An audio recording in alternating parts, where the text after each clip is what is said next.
حسین کی منزل بہا کروں، آرزو وہاں وزیر رسالت ادا کروں، آرزو وہاں وزیر رسالت ادا کروں، لے جا رہا ہوں خواہش و ساتھ اس لیے، لے جا رہا ہوں خواہش و ساتھ اس لیے، جنت میں بھی پیار سے کر کو بلا کر، جنت میں بھی پیار سے کر کو بلا کر۔ اب مسجد میں بھی علی ہے تو منبر پہ بھی علی، کعبہ گواہ ہے کوشے پیغمبر پہ بھی علی، جنتی شب رسول کے بستر پہ بھی علی، جنت علی کی ملک ہے کوثر پہ بھی علی، ہر جہاں علی ملیں گے نہ دامن بچائیے، بچنا علی سے ہے تو جہنم میں جائیے۔ اب منکر حیدر یہ بھی نہیں جانتے کہ جہاں علی سے بچنا ہے تو کہاں جائے، تو میں ان سے کہتا ہوں کہ علی ہر جگہ ہے، مسجد میں بھی ہے، منبر پہ بھی ہے، جیسے ابھی شعر سنایا علی ہر جگہ ہے۔ اے منکر حیدر، جنت حرام ہے تم پر، دعا کرو کہ جہنم تمہیں قبول کرے، دعا کرو کہ جہنم تمہیں قبول کرے۔ اور پھر جب مولا عباس میدان میں آتے تھے نا تو سارے ڈر کے بھاگ جاتے تھے، کہتے تھے علی آ گئے، علی آ گئے۔ اب کیونکہ مانگا بھی تو اس طرح سے تھا کہ لگتے بالکل علی تھے، تو کب مانگا، کیسے مانگا، کیا یہ جانتے ہیں کہ علی نے کب اور کیسے مانگا۔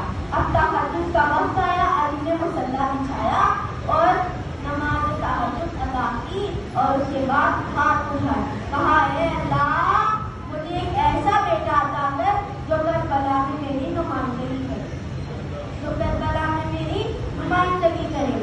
اب اللہ نے بھی علی کے حساب سے عطا کیا کہ آنکھیں وہی ہیں، تیور وہی ہے، شکل وہی ہے، سب کچھ وہی ہے، یعنی اب امامہ بھی علی بانٹتے تھے کہ کوئی فرق نہ رہ جائے۔ تو اب جب فوج پوچھتی تھی کہ ارے اتنی عزتیں ہیں، تم جو بڑا دعویٰ کرتے پھرتے ہو کہ صرف تمہیں مانگا، تو بڑی عزت ہے علی کی، اللہ علی کو تلوار اتنی خاص چلانی آتی ہے، خیبر میں عالم کسی کو نہ ملا، علی کو ملا۔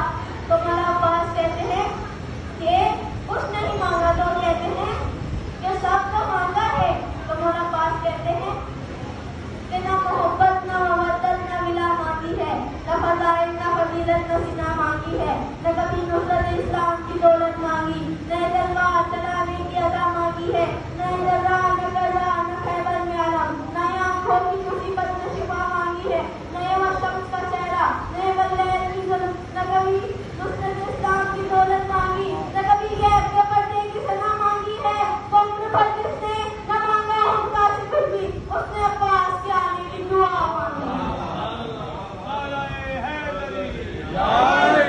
اس نے عباس کے آنے کی دعا مانگی ہے۔ اب شاید دیکھتا ہے کہ کہتا ہے جو بھی موتی ہے وہ سچا ہے، کھرا ہے، لیکن جو بھی موتی ہے وہ سچا ہے، کھرا ہے، لیکن قبل معمول نگینوں سے بھرا ہے، لیکن قبل معمول نگینوں سے بھرا ہے، لیکن آدم، موسیٰ، عیسیٰ، نوح نما قبل معمول نگینوں سے بھرا ہے، لیکن کھلے ایمان امام علی نے مانگا، میں کہہ رہا ہوں جسے رب سے علی نے مانگا،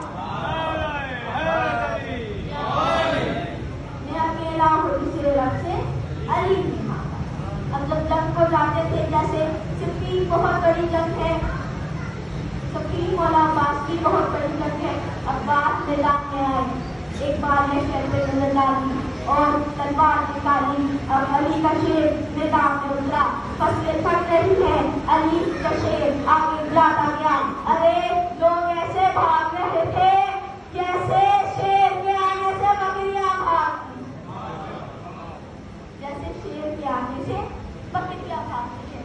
اب جیسے ہم نے سنا ہے کہ سب سے جری عباس تھے، تو ایک جری نہیں تھا، جری ایک نہیں تھا، بہت تھے۔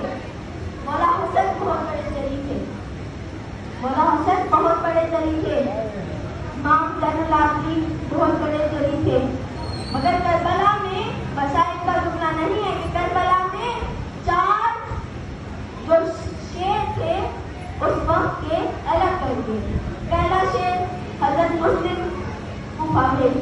مولا عباس انہیں تلوار نہیں نکالنے دی.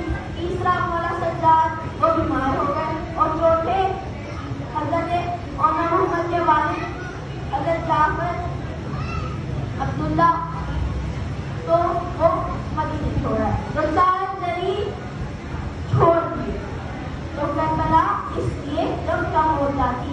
مگر بہت سی اور بھی جگہیں ہیں جو حسن نے لڑی, حسین نے لڑی. اب صرف کربلا نہیں ہے, جیسے صفین ہے, جمل ہے, نیروان ہے, مولا علی کے بعد بھی کافی جگہیں لڑی گئی. تو جب ذریعوں کی بات چلی ہے تو میں سوچتا ہوں کہ مولا حسن کا تذکرہ بھی کیا جانا چاہیے. تو مولا حسن کی شان میں ایک صلوات بھیجیے.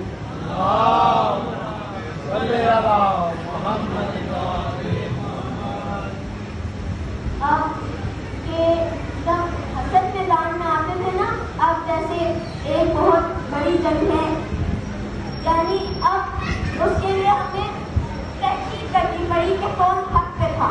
اور جنگ کا نام ہے جمل. کہ کون حق پہ تھا, سب جانتے تھے کہ کون حق پہ تھا اور کون نہیں تھا. تو اس کے لیے ہمارے لیے سب سے بڑی دلیل یہ ہے کہ نبی فرماتے ہیں کہ علی آگے آگے, حق پیچھے پیچھے. علی